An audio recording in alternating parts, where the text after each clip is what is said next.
to Pucknology After Dark. Oh my.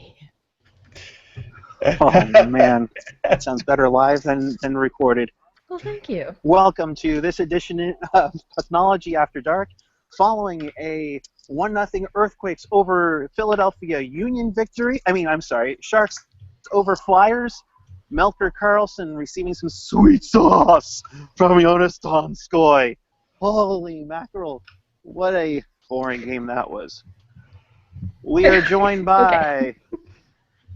We are joined by Chris JWS, Eric Landy. There we go. Eric Landy. Howdy. And the best intro maker ever, Rocket Backhander. Good evening, ladies and gentlemen. It's a pleasure to be here. All right. Well, guys and girls, it's not how. Oh, by the way, I'm coming to you from Doug Wilson's tanning bed behind you. Wasn't exactly the most entertaining game like the Boston game, but it got the job done, right? Landy, your initial thoughts? Oh boy. Unlike other people, I felt like the game was pretty back and forth. I thought there was a lot of action. Of course, it's not going to be all shots on goal all the time, but it's going to be this kind of game. You got to look for the subtleties of the game. Really have to kind of drill down into people doing their jobs, people not doing their jobs. So it was a little bit more of a tactical kind of game to watch. Not everybody's style, of course, because everybody wants to see a lot of offense, a lot of shots on goal. But I thought it was a good game in its own right. And, boy, the Sharks are just rolling. Chris? What? Wait, game what? Did we win? Sorry, Yes, we won. That was 1-0. that was a very entertaining game. Yes, but I agree with Eric. They did do a lot of good things in there in between all that. I mean, I've seen 0-0 games that are more entertaining than that. It was all right, not the worst. And the main thing is, again, what I've been saying this entire road trip. They haven't made the killer mistake. Like that was the thing that was getting them constantly at home. They kept on making those big bad mistakes, whether it's a really bad shot from the blue, behind the blue line that goes in, or bad 2-on-1s or whatever. They managed to avoid those mistakes, and it's good. I mean, they're 4-0 on a 6-game road trip, and on the East Coast swing, that's always a positive. Yeah, no, I mean you've already netted a positive road trip so far. They could go 0-2 and it'd still be a positive road trip. So that's definitely good to seize it right out of the gate. Rocket. This game was less entertaining than some catalogs that my grandmother gets. Lily and Vernon is a good one, actually. It's got like different vinyl covers for your 16-seat dining room table. Good stuff like that. Anyway, it's old lady stuff. That stuff keeps my attention and I think is more in-depth than this game was. But having said that, I agree. They are not making heinous errors on this trip. If anything, it feels like, it's German engineering and they're just fine-tuning the mistakes, and they finally kept the same lines from game to game, so we're getting somewhere. It just seems like they were very flat in the middle period where they got outshot 10-3, and they looked like they were a team that was in the middle of a 6-game road trip and slowing down all of a sudden. Did you guys notice that maybe their conditioning was off tonight? I don't know about conditioning, but speaking as someone who's traveled a freaking lot, it's exhausting sitting on planes and shit. So I mean, maybe it's just the travel and all that is catching up a little bit with them. All the time zone changes, all the going around on planes. And yeah, they were kind of low energy tonight, but luckily they seemed like they picked the right night for it, because Jones was on, and the Flyers, while not horrible, were not exactly they weren't some dominant team. They weren't the Islanders or some team that was really good and gonna hit them back.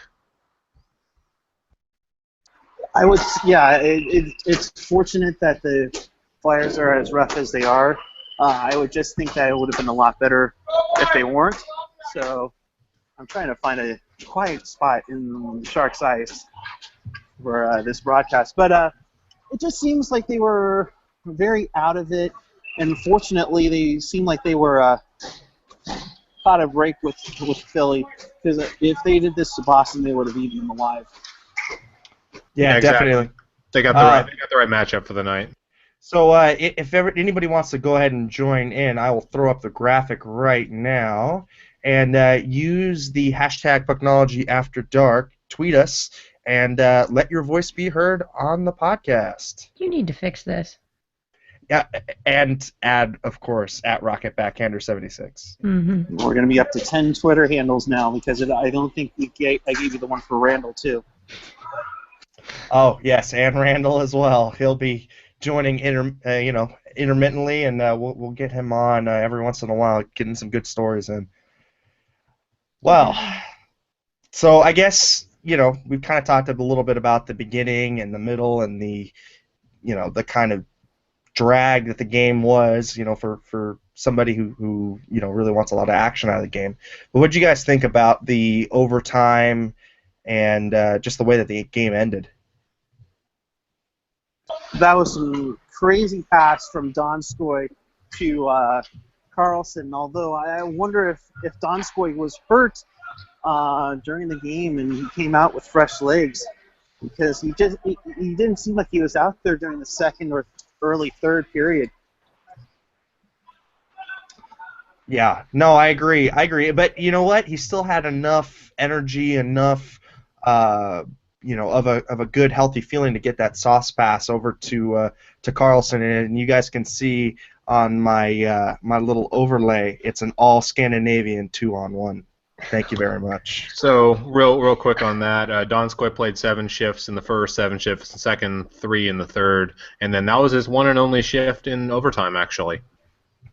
Yeah, and the other thing that I really wanted to talk about was the power play and the penalty killing. Boy, that power play looked brutal tonight. What did you guys think? Craptacular, I think, is the word that you're looking for. I believe in overtime they got their first shot on goal on the power play in overtime. Third period, their last. Third period. Yeah. It was something like that. I know, like, their first 2 power plays, they went 0 for on shots, and it was bad. It was bad. Like, I mean, overall they were low energy regardless. Like, I mean, they got outshot by quite a bit. They got outchanced by quite a bit. So it's not surprising on the power play they weren't particularly impressive either.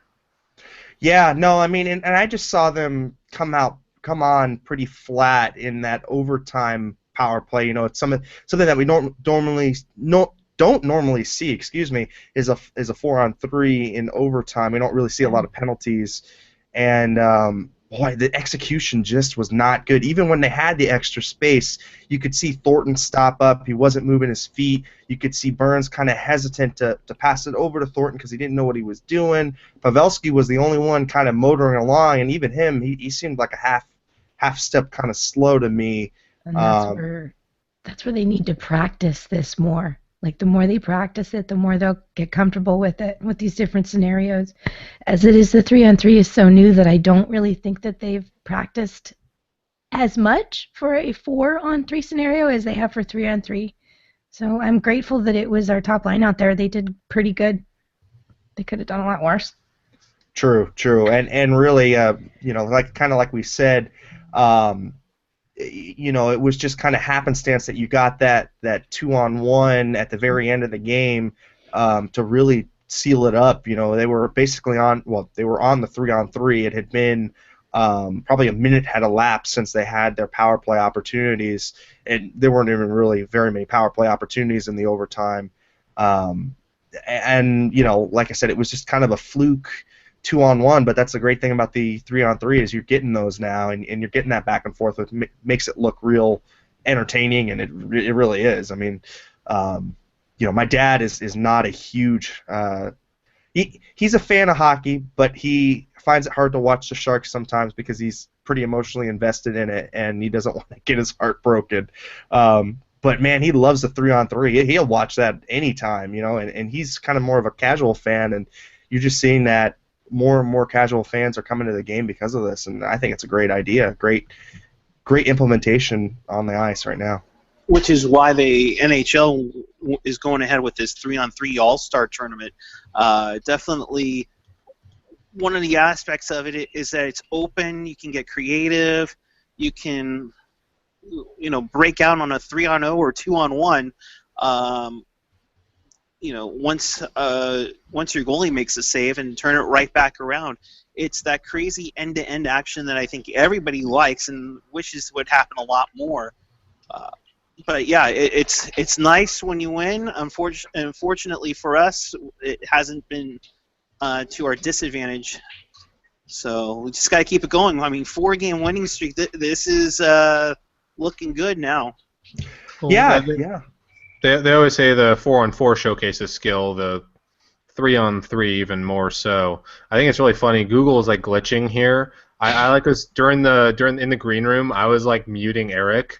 And like every time he mutes himself now, like it shows up on my thing. You just muted Eric. I don't know if it's just appears for everyone else. Yeah. No, like I'm serious. Yeah, there's like 10 of these in a row. Yeah, I know. It's just saying I'm muting him. Like I swear, like hands are up right here. How dare you! Freaking Google, man. Yeah. Nice. So See, I mean, maybe it isn't my AOL connection. hey, wait a minute. You're not on. You're on. No, mobile pretty sure it tonight. is. You're on mobile tonight. It's not AOL. What are you rocking? Verizon, AT&T? You've got some work on. AT&T. AT&T. And I have 5 Now he's bars got right net zero. No, I figured it'd be like Cricket Wireless or something equally shoddy. Oh, it would be Prodigy. Metro piece of crap. I had Metro for a while, for a hot minute. Oh my gosh. Well, we Oh got a tweet in from at Hockey Jerk. He's a good guy. Hockey_jerk, excuse me. He says Vlasic and Braun really clutched it for us tonight. 0 shots on the power play is unacceptable. And yeah, I mean, I was seeing everybody kind of going in and saying, oh my God, Vlasic is the cure-all for the power play. And yeah, he had a couple of nice shots, when he was, last game and the game before had some nice shots on the point. But you can just see the puck kind of explode on his stick sometimes, and he doesn't know what to do with it. Really trying to get it up from the blue line, as we see Eric kind of zooming in on his face right now. He's like that dad that filmed Vacation backwards. After dark. But yeah, no, I mean, so I was really cautious to say that Vlasic was the cure-all for the power play. I still don't think he is. You saw that stat flash. I believe it was the day he scored his power play goal. Hadn't scored one since 2010, and there's a reason. I mean, yeah. Sorry, go ahead. I don't know. Go ahead. I'll just jump in. I mean, history says he's not the answer on the power play, and he's having a nice little streak right now. But it's going to cool off. It's just like, Martin Jones had that ridiculous streak to start the season where he was, shutting out everything and blocking every last thing. Even if it's out of the norm for you, hopefully that's more the norm for Martin Jones, but even if it's out of the norm for you, you can have streaks where you get the breaks going your way, and I think it's been that way for Vlasic. He's been more of a positive than a detriment, but I think long term, if they take this as a sign that Vlasic belongs on the power play, we're going to be in for a long season watching this power play. No. You can't have him do it. It's great that he's getting more shots on goal now, or getting him to the net rather than getting blocked by the feet of the defender in front of him, which has been one of his staples. But yeah, give him credit for what he's doing now, but don't bank on it the rest of the way. Yeah, getting shots through is a special skill for guys on the point there. Because you see the difference. Like guys like Dan Boyle, they're amazing at getting shots through because they just know how to change the launch point just enough to get it around the guy right in front of them on a regular basis. And Vlasic, he's got a lot of good things he does. That's not one of them. No, and I think even for me, I think Braun even shows that better kind of poise to move laterally and get shots on net. It just seems like this year he's kind of missing a lot, wide left, wide right.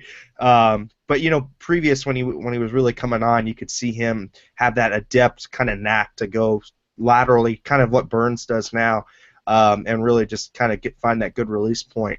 So like I said, I think right now it's a work in progress.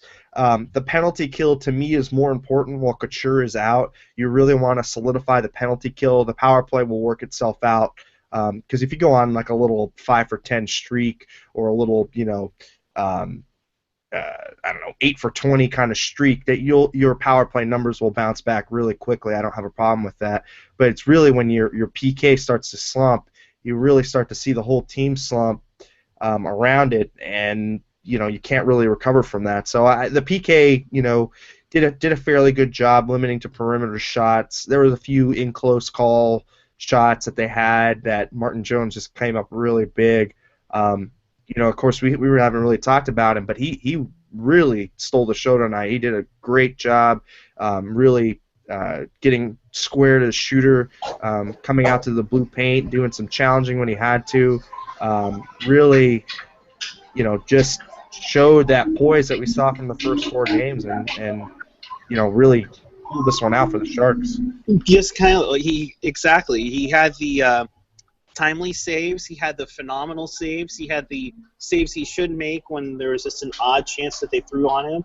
I mean, they threw a good amount of shots on him, especially in the second period when Philly was out shooting the Sharks big time. I mean, it could have been a really bad second period, but he came up to the task. Give some credit to the defense too. I mean, they didn't fall back on him and just leave him out open to dry. Even in overtime, I didn't think that there was any one of those "oh crap, here it comes" moments. So yeah, Martin Jones, give him plenty of credit. In defense score as well. I mean, there were some breakdowns. Mueller had some. Braun looked like he was hurt during the third period and looked like he was struggling out there a little bit, but he played through it. But yeah, I mean, the defense and the goaltender, Jones, phenomenal. Yeah, and you know what? There's going to be those kind of games where you need your goaltender to really step up and save it, and steal some. And we'd see Niemi do that every once in a while. I think Niemi, when he would do it, though, it'd be showing the kind of flashy save, the real post to post kind of save, and really it would be spectacular. To me, Jones is just solid, and he puts in a solid kind of goaltending effort from night to night, and a little less flashy, although he did flash the leather a couple times tonight and looked pretty good. Going to the 3 stars tonight, we have Martin Jones, pick number 1, of course.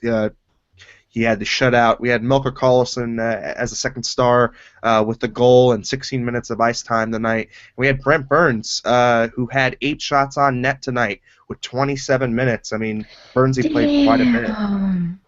Yeah, wow. Burnsy. Talk about beast mode. Holy cow. Yeah, for as much crap as we give DW, he said, he really wants to see the coaching staff ride Burns a little bit like that wild stallion kind of is what he kind of equated him to, but, like an Erik Karlsson in Ottawa, or a Dustin Byfuglien in Winnipeg, or PK Subban in Montreal, or Oliver Ekman-Larsson in Phoenix, or Arizona. He's really just that kind of playmaking guy who they really want to have on the ice kind of at least half the game to try and spark the offense from the defense. And he was pretty good tonight. I mean, not a lot of glaring mistakes, had a lot of shots on net. He accounted for almost half of the shots on net the Sharks took tonight, which is pretty amazing for a blue liner. And props also to the Philly media, because if you ever want to be amused, go look at ESPN after games we play on the road, and look at the 3-star selections. It's hilarious. Vancouver is one of the worst for like homers. Like, I remember one time we won in Vancouver, and all 3 stars were Canucks players. Yes, I remember that too. So props to the Philly media, whoever picks it. At least they are like non-homer enough to do that. No, they're also pretty hard. this is a game where I wouldn't give him crap for getting one or two of their guys. I mean, a 1-0 game in overtime, you could easily have the losing team have multiple players who played extremely good games. Yeah, and I would have like had Mason. Yeah, I would have Mason on there exactly. Just kind of breaking down on the ice time leader minutes tonight. You had Mark-Edouard Vlasic clocking in at 28:39 minutes. He actually had more minutes than Burnsy did. Wow. He's yeah. not known to be one that really can be out there for an extended period at night. So, wow, that's... I think he can do it. I think he can definitely do it. I don't know if anyone was listening to the pregame on Tuesday on the radio, since I was on the move on Tuesday. Dan Rosnowski was interviewing. I'm trying to remember who it was. I believe it was a coach from the Boston team that was talking about Mark-Edouard. Actually, no, I think it was Peter DeBoer. Someone he was interviewing, basically just saying though, yeah, it was Peter DeBoer. He was asking him what he thought about Mark-Edouard Vlasic. Now he's had his chance to see him up front and close, and he said one of the things he's trying to do is he's trying to get him more minutes than in previous years because he viewed him as a guy you could really ride a lot more than he was being ridden. And I don't think I ever thought he was underutilized with McClellan, but I don't know. I have to go back and look. Yeah, no, I think we always saw him kind of riding in that 24, 25 minute kind of a night player. But I think that we've all kind of said, hey, he's really defensively sound. He could play that 28, 27 minute kind of night and really do a great job on that blue line. And it was interesting because for a long time there was a disparity between Burns and Vlasic and just how many minutes they had. Now, mind you, Vlasic just got promoted to the power play unit, so that does make up for some time. But it was really interesting to see. You would see Burns with about 27, 28 minutes, and then you would see Vlasic with about 24 minutes, and it was about a good 4-minute disparity between the two. And I think for me that kind of shoot some red flags because you have your best defensive stalwart, playing less minutes than your, offensively gifted but kind of defensively inferior to Vlasic Burns out there. So, I applaud the coaching staff for really putting a lot of minutes on him and really sheltering that last pairing. Because Dylan with a rookie or Dylan with a career AHLer or a seasoned kind of AHLer player isn't good for him because he's at most he can keep up with a pair. He can't carry a pair. Where's my knife? and the other thing about Vlasic also, he doesn't play a really taxing game. Some of those defensive defensemen, they're like grinders like Murray. You remember how he played? He played that super physical game. Vlasic has some physical elements to his game, but he isn't dependent on that. He plays good stick play, good positioning. So he's not like someone who you have to limit his minutes because of just the grind he plays. Yeah, we also had. Oh, so go ahead. I was gonna say, Chris, you made my point perfectly. He plays a solid game where it's not, where you can afford to have him out there 30 minutes a night. But my concern though is that Vlasic and Burns down the road. And as we get close to, playoff time, that we might be using them a little too much, where Demon 3, 4, 5, and 6 are going to need to grab some minutes later on. Yeah, I think what you're banking on though is that the lower end pairs to try and really kind of learn on the fly and really try and distribute the minutes evenly, a little bit more evenly. I'm just kind of rolling down the stat sheet a little bit more. You have Braun clocking in with 23 minutes, which is quite a bit. You had your top forward minutes were to Thornton with 22:56. You had Marlowe with 22:51. You had Pavelski with 22:36. So really, those guys were pushing the pace, and yeah, I worry about burnout too, especially because right now that fourth line is not skillful at all. It can't really push a lot of play. I mean, you saw them do a decent job tonight, but that third period, they elevated Tierney and then they demoted Nieto, and really didn't really see a lot of those guys touch the puck. I think somebody had a stat floating around in the last 45 minutes of the game. They had 3 shifts for Haley and Brown, and you can't continue playing playing those guys 3 shifts in the last 45 minutes before you burn somebody else out. Yeah, you got to roll 4 lines, and eventually that's going to burn everybody out. And that tells you right then and there, Doug, here's your biggest problem. When you have your 4th line out or your 3rd D-line pairing, you better watch out because you might get some mismatches on there, and it could cost you every game. Essentially, You just got bombed, dude. I know, I saw that, I was laughing. Essentially, we've upped our standards, Doug. Now, up yours. Oh snap! The thing also I see, I'm looking at the core side numbers and all that, and like Nieto was by far the worst forward. Like he had a pretty bad night. Like I'm probably the biggest defender of Matt Nieto on this show, and yeah, he did not have a good night tonight. He was not good. No, it just looked like he was being pushed off the puck quite a bit. I did like his puck retrieval skills tonight. I didn't dislike the entire game that he played, but he did look like he was getting pushed off the puck a little bit, and so did Tierney. Quite frankly, he looked like he was getting pushed around a little bit too. But if you are playing Philadelphia, they do like to play a little bit more of an aggressive style, especially if you're going up against their 3rd and 4th lines, because those guys like to hit. An interesting kind of stat that was flashed tonight. Thomas Hertl was 2nd overall in the NHL in faceoff wins at 59%, and he's trailing only Jonathan Toews, who has a 60.9 percentage rating on the faceoffs. So really, really starting to see Hertl develop into a nice kind of 2-way forward, really putting in the minutes in his defensive game, and he got elevated to the 2nd line tonight. He was playing with Ward and Marlowe in the 3rd period to try and get some offense going. Really another strong game from him, and I've liked what I've seen from him, and really kind of showing me signs he's getting out of the second-year funk he was in. Yeah, So, I mean, Oh, go ahead, Chris. I'm sorry. Okay, just real quick. 1 point. Like I said, Matt Nieto was the worst in a lot of the numbers. Hertl was actually the best in all the numbers by far.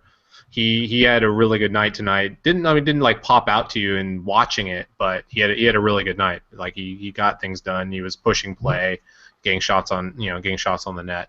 Go ahead, Eric. Well, I was just going to say maybe we go with Hertl centering the 2nd line again, and maybe put, I don't know, Wingles in the center spot for the 4th line or something, because just seems like Nieto's holding himself back along with the team. The only problem that I see is now you become again a 3-line team and super reliant on the top 2 lines most of all, but then you just kind of neuter that 3rd line.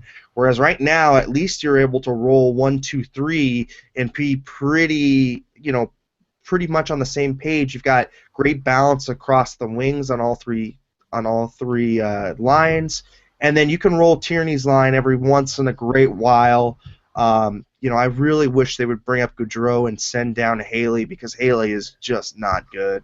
And you can't have both Haley and Brown on the same kind of line. It just does not work.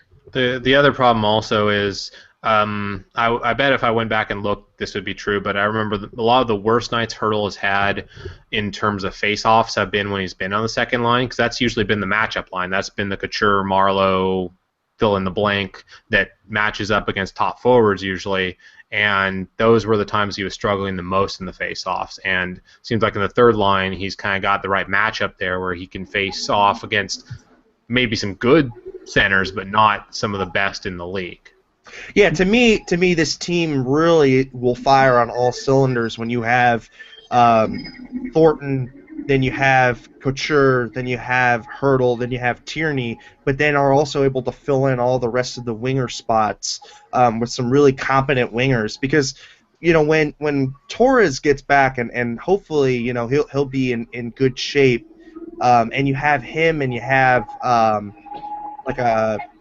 maybe a Carlson or a Nieto on that 4th line with Tierney, then you're going to have really balanced lines across 1 through 4, and you can roll anybody, and you can roll anybody in any situation because you've got defensively aware, defensively responsible forwards in all of those lines.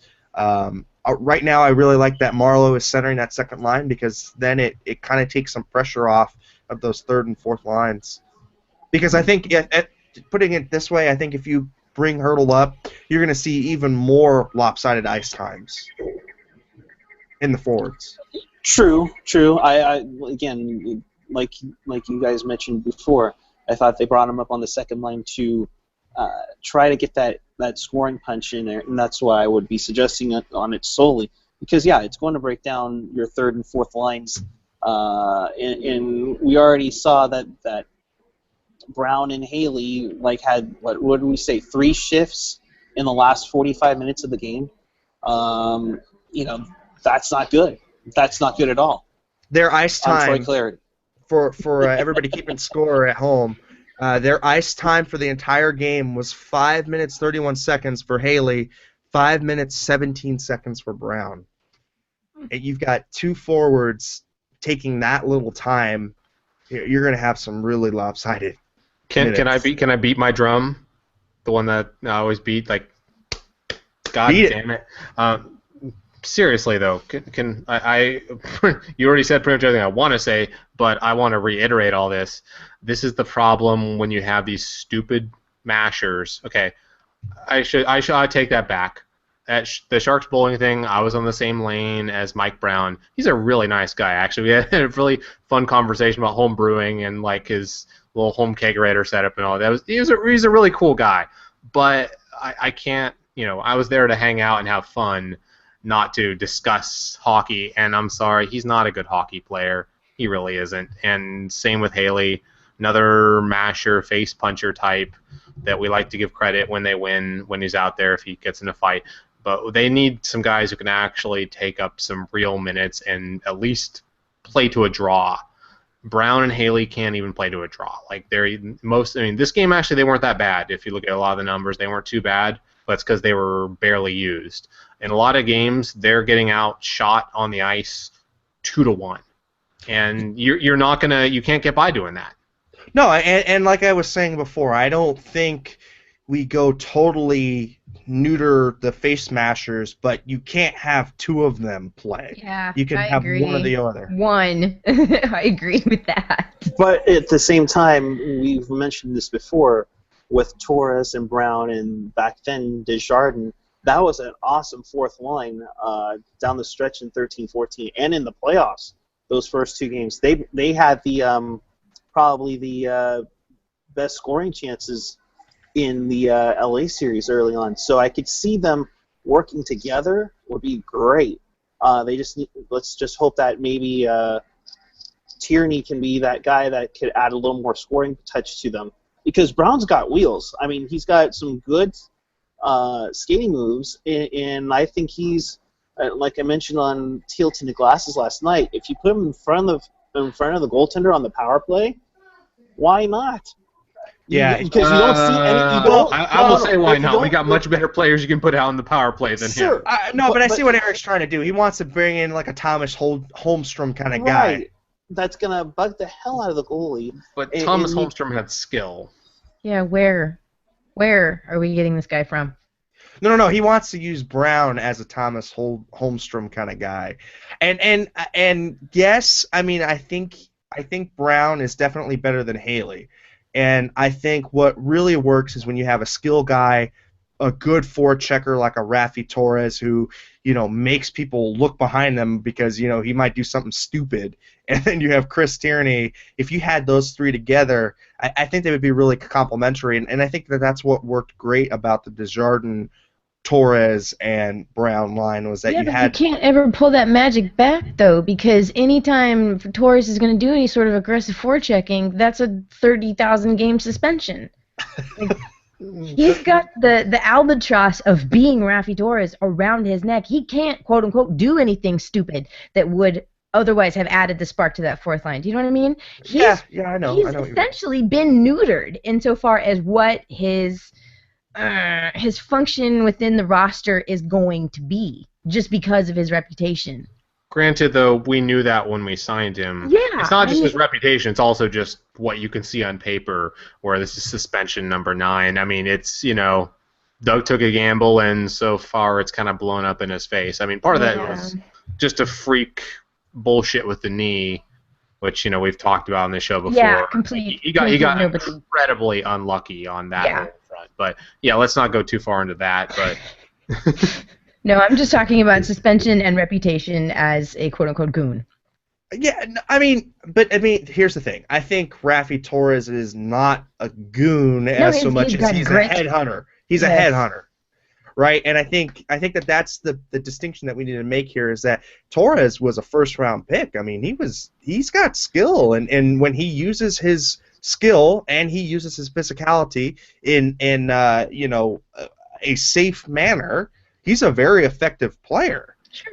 that's one of the things I've said is one of the reasons why I tolerate his presence, even though I still hold some small grudges against him. No, I'm right there with you, Chris. He can play hockey, and that's the reason why I can accept his presence on the roster.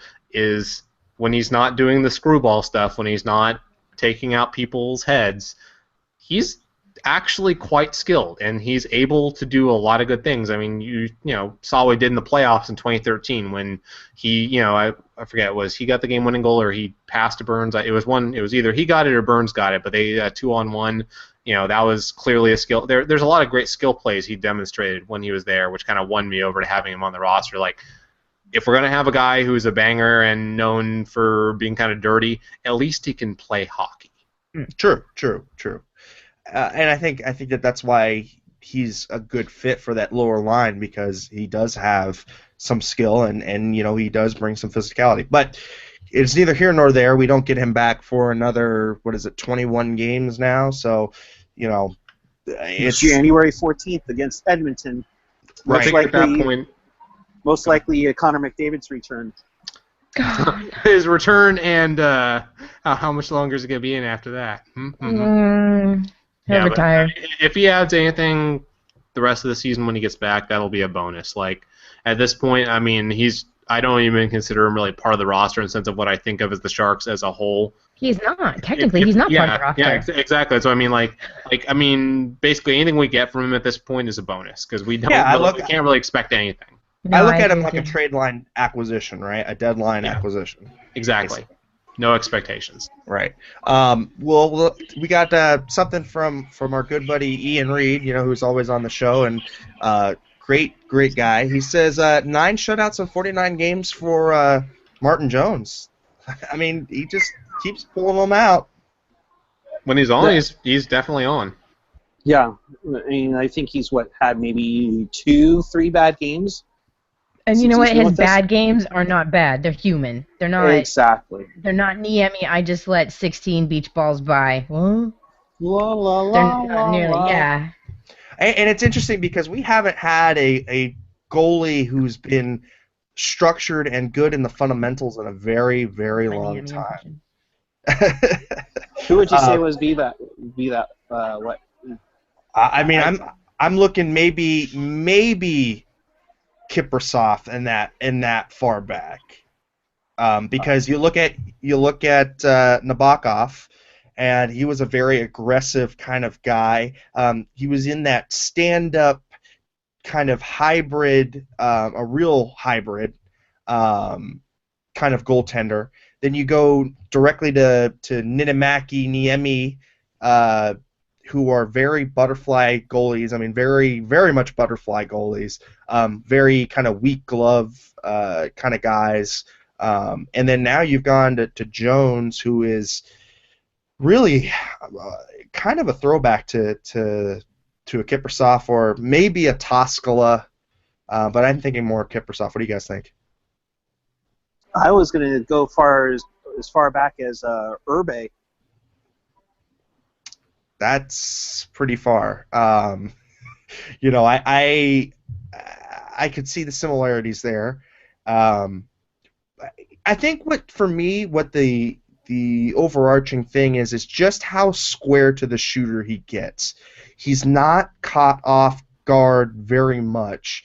and he's always making those good positional saves, which I felt Niemi really lacked because he tried to use his athleticism to get him out of jams because he was out of position a lot of times. And you're not seeing him flailing a lot, which goes to what you're saying. He's in good position. He's not like just going all over or something. To add to this from a non-hockey perspective, because like this is still very new for me, so I don't know a lot of history, so I can't say, well, he reminds me of this goalie, this goalie.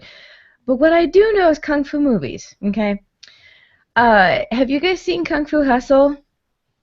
It's one of the best kung fu movies. Okay, so the landlady, right, and her old man, the yin yang Zen guy who would just do like the thing and like move his hand a little bit, and some dude who was attacking him just like fall into 18 pieces.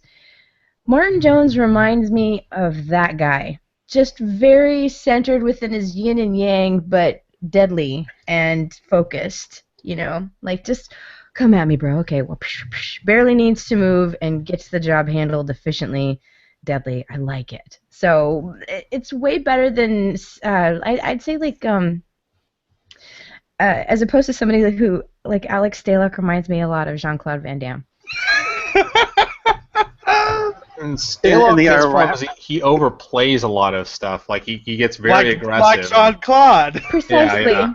It's just a lot of theatrical movement and not a lot of like core.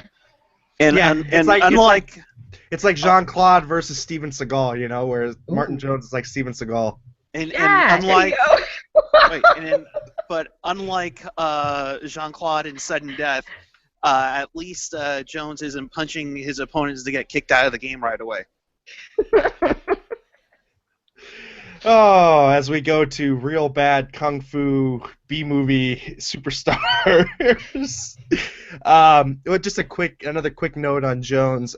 With that shutout tonight, he is rocking a .925 save percentage with a 2.09 goals against average. For those of you at home, above a .920 is considered upper echelon.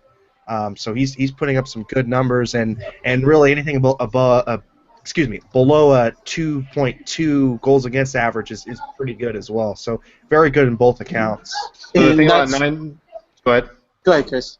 So the thing about 925, I tweeted this out earlier at the beginning of the season, is that's right around where the best goalies in the league average for their careers is right around 925. And I remember saying at the time, he's way above that, so he's going to fall back down to earth.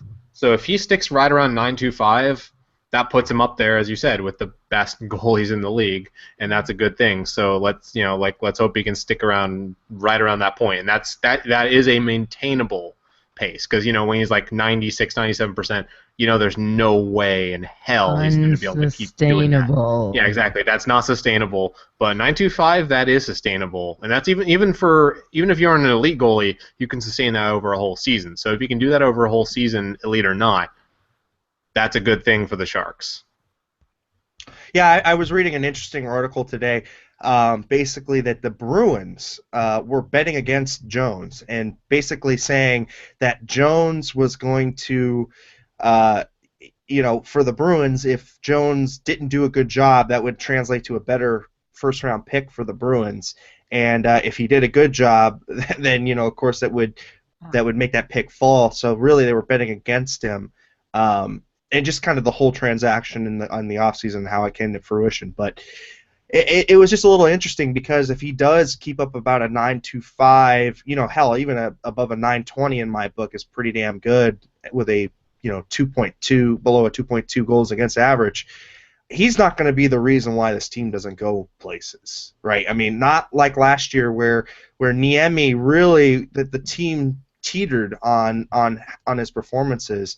Jones is going to be solid. He's going to be doing a good job night in, night out, and really it's going to be on the forwards, and they've got it all in right now, and it's up to the players in front of him to play their jobs. And this overall puts them within 2 points of the Kings? Yes, 2 points within the Kings, so we'll do a little standings overview for everybody. Generation X-Wing, be ready to drink. I'm giving you an alert now. You've got the Pacific Division. You've got Los Angeles with 24 points with 18 games played. They have a row of 11. You have the Sharks with 19 games played with 22 points, so they're nipping right on the heels of the Kings. They've got a row of 10. Arizona won tonight, which is pretty amazing. They beat the Canadiens, and they've played 19 games, won 10, 8 and 1, so they've got 21 points with a row of 10. And then you got Vancouver with 20 points, heading up fourth place. You've got Anaheim with 18 points, Calgary 15, and Edmonton 13. So this little roll really has done the Sharks some good. I mean, really put them in a good position. You still got Arizona nipping on their heels, though, and they've been a good story, too. So should we just do like row, row, row your boat? Generation X-Wing, are you still alive out there? Really? Oh my Are you gosh. still conscious? Are you watching this on YouTube tomorrow morning? Go to let us know. kp.org to locate your nearest Kaiser Permanente emergency room. Oh goodness. So really set themselves up really nice, and I wish they could do this at home. That's all I would say. Absolutely. My goodness. If they can do this at home, that'd be great. It's my fault. All Have right. you been to every game, Rocket? I've been to, haven't there been, 8 at home? I've been to either 5 or 6. I'm not quite sure. Nice. Yeah, there's been 8 at home and they're 3 and 5, so been less than impressive. I mean, they haven't played a lot of games at home yet, so maybe they get a chance to get on track. True. We got a tweet in from Felix. How about Melker Carlson tonight? What do you guys think of his game? He had some great scoring chances. Of course, he was the one who got the game-winning goal with a nice tip to get it underneath the crossbar. At first, I wasn't sure if it got in or not, but Melker's been playing good. He's looked pretty strong since he's come back from insert injury here. Rocket, I think that's your cue. To what, huh? Uh, No, I was scanning through it real fast. I'm sorry. Melker Carlson's mystery injury. I think you have a theory about that. No, we looked at a number of illnesses that were easily contractable in locker rooms, in athletic locker rooms, and we found that infectious mononucleosis is highly contagious, and it will also knock the sales out of an otherwise healthy person, and once they're over it, it takes them a little bit of time to get back into the swing of things. But he really hasn't had really what looks to be anything that's a major ligament or muscle or a bone break that would account for why he missed the entire training camp and why he missed the entire month of October. Is there a better known as for that mononucleosis thing? Yeah, there is. What is that known as? It's called the kissing disease. Oh, that one. Yeah. Oh my. Oh my. Oh my. Yeah, the most after dark of all the diseases that you can get in a locker room. Yeah, let's not even touch that. But Yeah, you shouldn't. You might catch something. Literally. Heyo. I've really enjoyed his chemistry with Thornton, and really has been the motor to that first line outside of Pavelski, really doing a good job retrieving the pucks, and it's pretty amazing. But he didn't look like he missed a beat with that first line, and really it helps even out the distribution of wingers, of good wingers. So you got him up there, and you can bring Donskor to the third and really solidify that third. So he's been a very important piece, and Peter DeBoer came out and said, hey, we're missing Couture, but we were missing Carlson a lot as well, and really you can see why he really liked his game, and it was also pretty gutsy for him to throw him in the fire and not really see a lot of his game played because he hadn't been in training camp. So that's 4 points in 5 games for him with 3 goals. He is shooting a 30% clip right now, which means that's not Yeah, sustainable. that's gonna Oh drop. my Like league God. average is somewhere like between I think 7 and 12% year over year, so that's gonna drop. But still, he has contributed a lot. You know, he passes the eye test as well. It's not just good luck. He's been in the right places, the right times, and done a lot of good things. So he's definitely been a boost because they needed a boost. They Yeah, did need a boost, yes.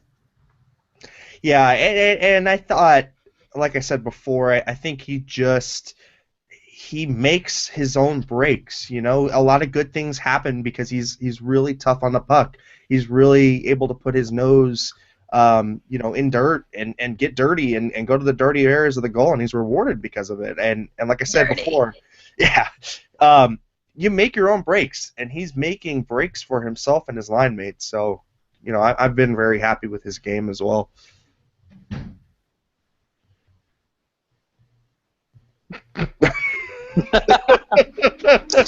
Oh, you said it all there, Landy. Way to go. We're all just like busy checking Twitter and stuff. Yeah, huh? What? Nothing. Landy made us speechless for the first time on Pucknology After Dark history. Well, that's because AJ is not here. Yeah, I was just going to say, hey, AJ, where are you? And we don't even have Angry AJ tree to represent AJ, do we? Oh, Yeah, we don't have Angry AJ or Angry AJ Tree, yeah. I have, Hang on. Oh, I have a Tyrannosaurus Rex. There we go. There we go. Nice. Yes, there we go. So now taking the place of AJ Strong is Rocket's Tyrannosaurus Rex. Rah, rah, rah, rah, rah. Rah, rah, rah, rah, rah, rah, rah. Sorry, asshole. Rah, rah, rah, rah, rah, rah, rah. I hate Dylan. Yeah. Oh, my. That was a pretty awesome representation, AJ, right there. There's a lot of rage. Can't make a bed. Yeah. Yeah. So We need to save that clip, Chris. Yeah, that might go in the eventual intro video. Believe it or not, ladies and gentlemen, we are trying to up the production value of this show. It's going slowly, but surely. Hey, it's ceramic. It's not even plastic, all right? I got the good stuff out. Oh, wow. See? There's production value right there. That is production value right there. Ceramic, not plastic. It spared no expense. Tyrannosaurus AJ. He's made out of ceramic. Oh, I love it. Oh, goodness. So I guess we'll talk about going Saturday, the first of back-to-backs with mighty Pittsburgh. Yeah. First of the back-to-backs is Pittsburgh, and I have no idea what's going on with those guys. They are pretty hot and cold at the moment. You know that sometimes you'll see the flashes of brilliance, like tonight they played against Colorado and they beat them 4-3. And they'll look good at times, and then there are times where they just look pretty hapless and can't score. I don't know what to make of this team right now. What do you guys think about Pittsburgh? I mean, they aren't going too horribly. I mean, but it's kind of a mystery as to why they're not that good with all the talent they have. Knowing the Sharks, though, I mean, they've been better this road trip, but they just always seem to be that team that lets people get healthy playing them by letting them get their game back. They also play Columbus after that, which that's the one that worries me. Is like, it's a bad team. That just seems like the perfect setup. Yeah, I mean, I think so. I mean, just kind of going over Pittsburgh's numbers real quick. They've got 12 wins, 7 losses. They weren't scoring a lot, but now they've got about 44 goals, which is in the middle of the pack. You know, not too depressing, but also not world beaters either. Could it be that they're just kind of waking up out of the slumber that was the start of the season? I think that's probably what we're looking at right now. Their defensive depth isn't great right now, and if anybody saw that hit from on Olimata, it was pretty bad, and it kind of decimated what offensive guys they had. I mean, Letang Letang has been fairly good, but Olimata was really kind of a nice glue guy they had. They're also 7-3 in their last 10, so they are trending upwards too. Yeah, Right. Fleury has been better, and he's been saving them a lot of games too. Meanwhile, my fantasy hockey draft pick, Sidney Crosby, has decided he's not just going to play this season. Yeah, That's what you get for drafting Sidney Crosby. I don't understand why is Sid sick? I don't know, and his scoring has kind of fallen off real dramatically, and I don't know if he's playing hurt. I don't know if he's just not feeling it right now. But He's got the kissing disease. If he is, he's infecting everybody because he's still playing. So wait, Yes. are you implying him and Carlson? What? No, not at all. I think Milker's got better taste. Ooh. Oh, Hell yeah. So here's a stat line. In 19 games, Crosby has 3 goals, 7 assists for 10 points. He's a -7. It's not pretty to look at right now. I mean, you've got Pavelski, you've got Ward even having more points than he does, and they're at a positive plus-minus. Well, Pavelski having more points is not that surprising. I mean, it's only our top 5 guys looking at our scoring sheet that have more points than him. So. What about Vlasic? I mean, does he have 2 or 3 goals on the year? 2, I think. Yeah, he has 2 on the year and then 6 assists. Come on, Pickles, you gotta score as many goals as Crosby. It's a pretty prolific year actually for Vlasic so far. No, don't push Pickles to do any more than he is. Yeah, no, he's perfect just the way he is. But in 19 games, he has 8 points, which is pretty good for him, I think. Yeah, that's respectable for a defenseman. And this is a great reminder that if the Sharks win the Stanley Cup and Vlasic gets the game-winning goal, Gentry, who is a major Vlasic hater, will have to buy a white Vlasic jersey and wear it the entire following season. Oh, Wait. And eat it. He's a Vlasic hater? Why? Maybe he just don't like Or pickles. do we really need to go into this right now? But We why? shouldn't, but I believe, if I remember correctly, it involves Twilight. That Oh he my looks like God. Okay, that's- Edward Cullen or something. I don't remember offhand. See, I was already prepared to say his reasons were stupid, but no, Darn. now his reasons are stupid. Done. No. It's there's something. I'll have to ask him again, but there was something about it. Well, so I just want to give everybody a little bit of a caution on this next game. The Penguins are 7-3 at home, and that's a pretty good record. So it'd be interesting to see what the Sharks do with that. I mean, they've won 2, so you could see Pittsburgh kind of be lulled back into sleep. But it's really going to depend on how the Sharks play. I mean, if the Sharks play like they did in that second period against Evgeny Malkin and Sidney Crosby, they're going to get lit up real fast. I mean, at one point in the second period, they went almost 12 minutes without a shot on goal. 12 minutes. Yeah, that can't happen again. That just can't happen. I mean, 12 minutes without a shot on goal. I mean, that's ridiculous. I know there were a couple of times where I think that Marlowe unit with Burns was out there for, almost 2 minutes? You can't have that happen. And they had 2-3 icing calls in that same time. Unacceptable. Yeah. You got to be a little more responsible with the puck, and that's where puck possession comes in.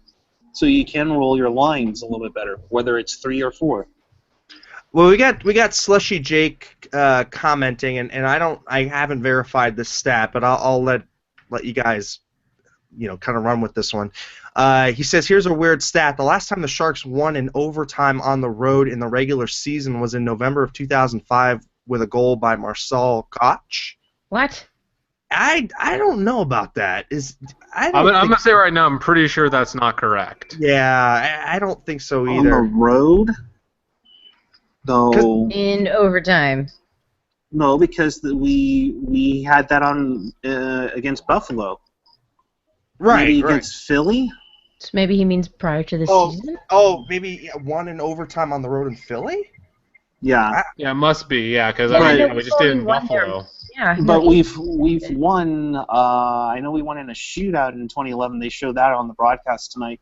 But Philly hasn't beaten the Sharks at home since, I believe, 2000.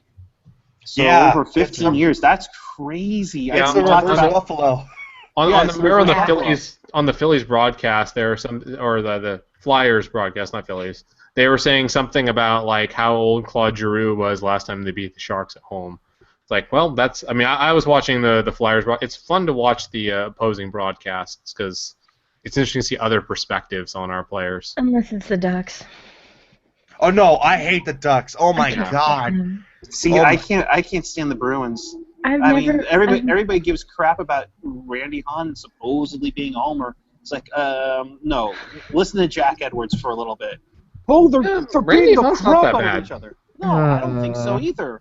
Everybody seems to jump on him for some reason. He gets slated for national games for a reason. Like guys who are homers don't get slated for national games very often. No. You know who I do like and who I find exactly, Chris. Thank you. And people are gonna look at me like, what the hell is he smoking? But I really like Bob Miller from the LA Kings. I love the tone of his voice. I think he's got a good handle on the game. Not a homer at all. I like his calls, but oh my God, the Ducks calls, they're horrible. I mean, I go to extremes to make sure that I don't get blacked out here in San Diego, and I won't expose those because they're a little. It's a little. No. You know, it fell off. It's not that hard. I agree with you though about the Kings guys are pretty good, but the Dallas guys are their color guy in particular. I don't know his name off the top of my head, but he's pretty good. This is like the first season where I've had NHL center ice, so I'm actually like watching other broadcasts. I've always had cable of some sort, so I've always had the home broadcasts. But it's been interesting, and it's been a lot cheaper. Daryl Ray is the Stars color guy, and his play-by-play guy got he retired, I guess, and they replaced him with Dave Strader. So that's a good combo, solid combo right there. Who's Ingblom now with? Because he was national, and I think he's now with somebody. Because I like Brian Ingblom doing color. He was doing Jets on occasion while he did NBCSN. I don't know. That's interesting because Strader was doing was strictly national as well, and now he's doing the Dallas games because Ralph Strand just left. So we got a little bit of an update from Slushy Jake on his stat. He says, "My bad. The third time in franchise history they've won 1-0 on the road in the regular season. The last person to do it was Marcel Gottsch in 2005. Now that makes more sense. Okay. Yeah. I could definitely see that being the case. I was gonna say if it was the first time they've won on the road in overtime in 10 years, I'd be like, I don't know about that. Well, that is a nice little stat, though. That is pretty interesting. Was that Darren Stevens? You researched that yourself, or? Darren Stevens is the best. Like, if you aren't following him on Twitter, you should follow him on Twitter. Oh, Uncle Darren. He's got the most crazy stats. Oh yeah, my God, at Shark Stats. And not only that, but you can ask him any straight up stat question, and he'll always get back to you. He's great for getting that little piece of statistical information you need. I think he's got like direct access to like some NHL database or something like that, because like the way he's able to pull out those stats is like he's got to have some kind of like information you can just like type up a query and go, okay, give me results. You've got Slushy Jake chiming in. Ingblom is with Tampa Bay. That sounds right, because I remember him going to a strictly local basis now. And then you've got Josh Nedich, Chester Chivo, of course. He says at Eric Landy, giving me the Forrest Whitaker eye after that statement with the Bob Miller Kings compliment there. And then he goes, I prefer hashtag Pucknology after dark after the Sharks losses. After a win, they resort to complimenting the Kings. True. Well, let's be real here, though. The Kings have a great crew. Bob Miller has been there forever. Jim Fox, I don't like Fox. See, I think Fox is all right. I think that duo is pretty solid.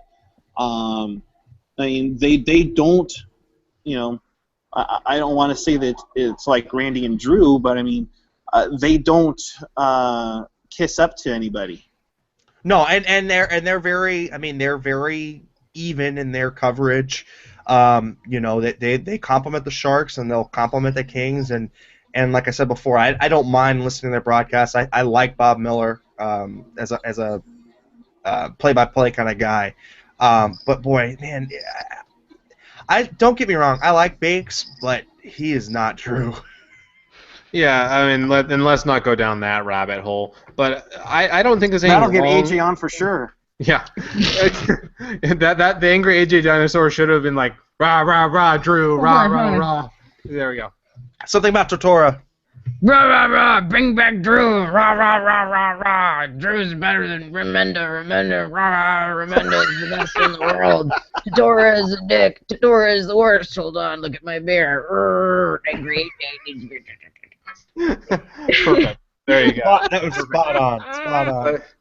Just on the general subject of the opposing broadcasters, I think it's actually really interesting though to listen to them, whether you like them or not. I mean, like some, I guess, after you've heard them enough and you don't like them, don't listen to them. But it is good to hear opposing points of view. Like I remember one of the ones that the Philly broadcast was talking about tonight is just they were saying like Patrick Marleau, one of the more underrated guys. You know, they were giving him a lot of respect. Like it's always interesting to see what other teams' broadcasters think of your players. Yeah, and you know what? The Ducks.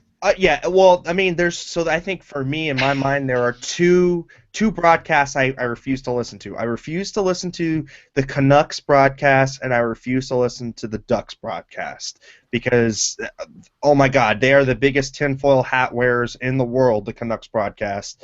And the Ducks broadcast, they both sound like this. They're very nasally, and I can't stand it.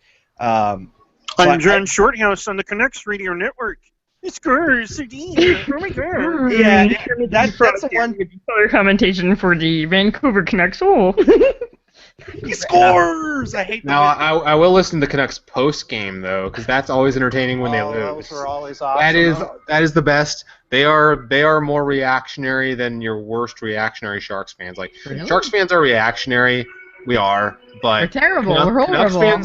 Canucks fans are worse because they've been doing the same thing for twice as long as we have. They've been the almost hads forever.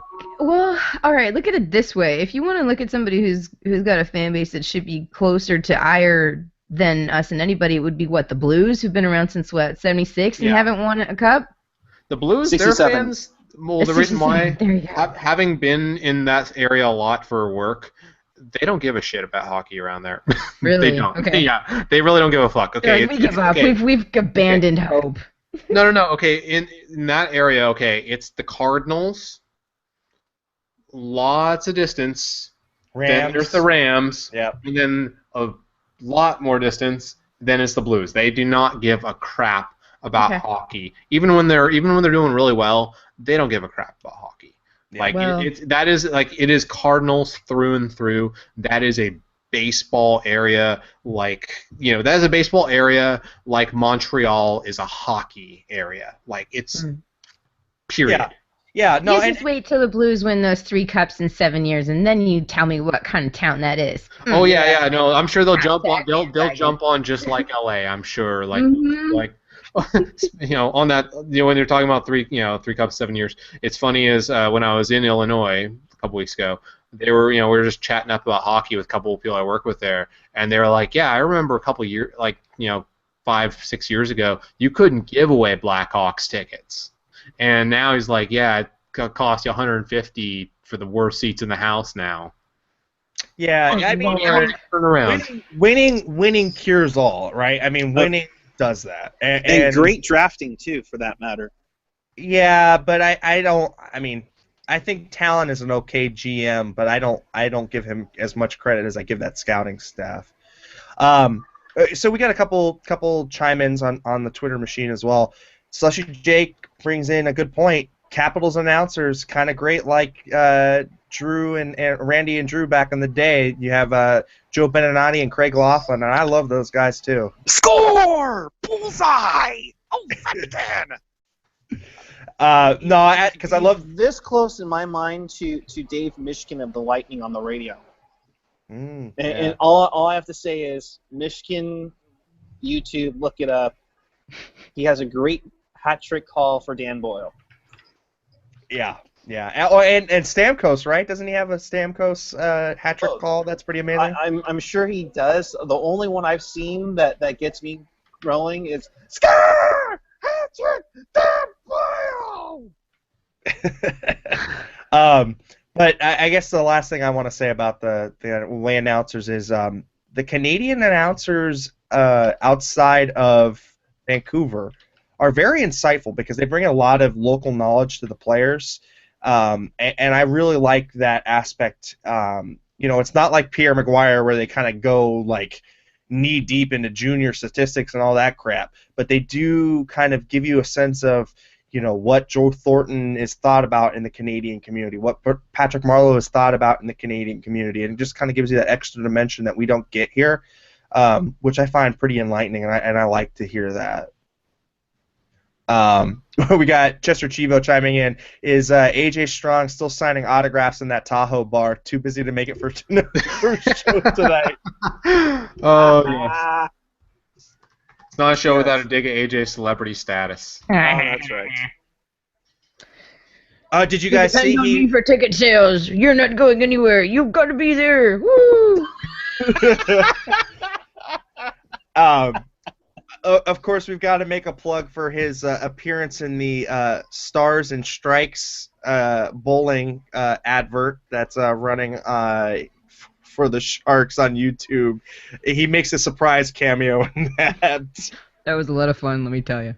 Yeah, it was surprising that he didn't have his own celebrity lane, honestly. Well, they're working on that for next year, And of course, he'll be on the next episode of Shark Bite when they cover that because Brody did interview him. Laurel is saying she thinks AJ is watching football.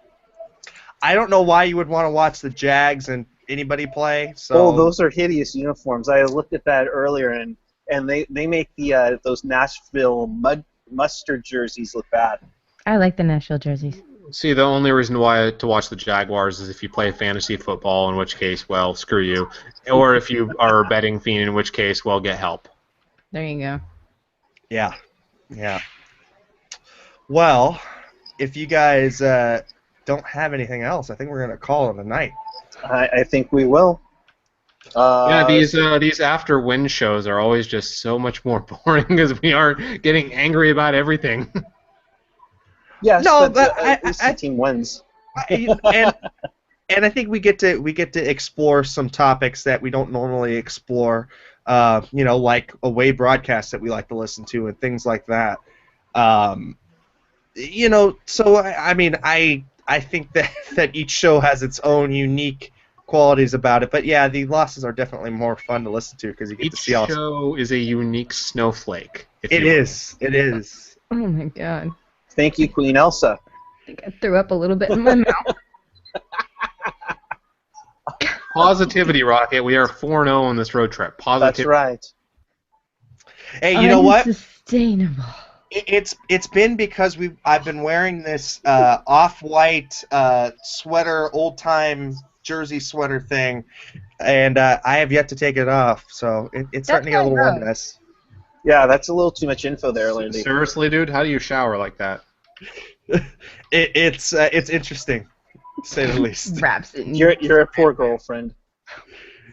Yeah, I don't know how she's still with me.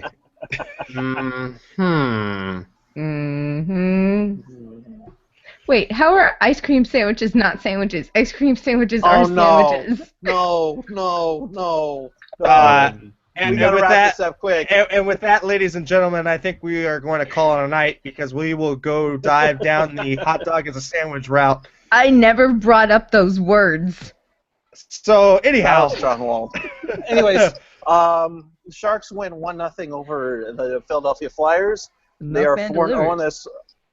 Yes, right. God milk. So the Sharks are now 4-0 on the current 6-game road trip. They will play against Pittsburgh on Saturday afternoon. It's a 4 p.m. start, I believe, or is it 4:30, guys? Uh, I believe. let me find What out. day is it? It's Saturday. at 4 o'clock start.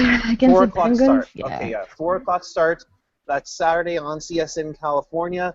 Of course, you can always enjoy Brody and Kubro for the pregame, but for the postgame, absolutely join us, where it'll be a bunch of crazy Sharks fans talking about this team and the sport you love. Yep. So until then, for AJ Strong, Oh my God. Eric Landy, Chris JWS, Rocket Backhander, Wendell, Ian, Gentry, Daryl, Felix, Randall, Eric's Tree and the newest The- member, Tyrannosaurus Rex, that is AJ Strong. Angry AJ Rex. This is Eric. You can find me on Twitter at PuckGuy14. Make sure you subscribe. Down here, make sure you visit Pucknology.net for all your latest news, opinions, and historical trips.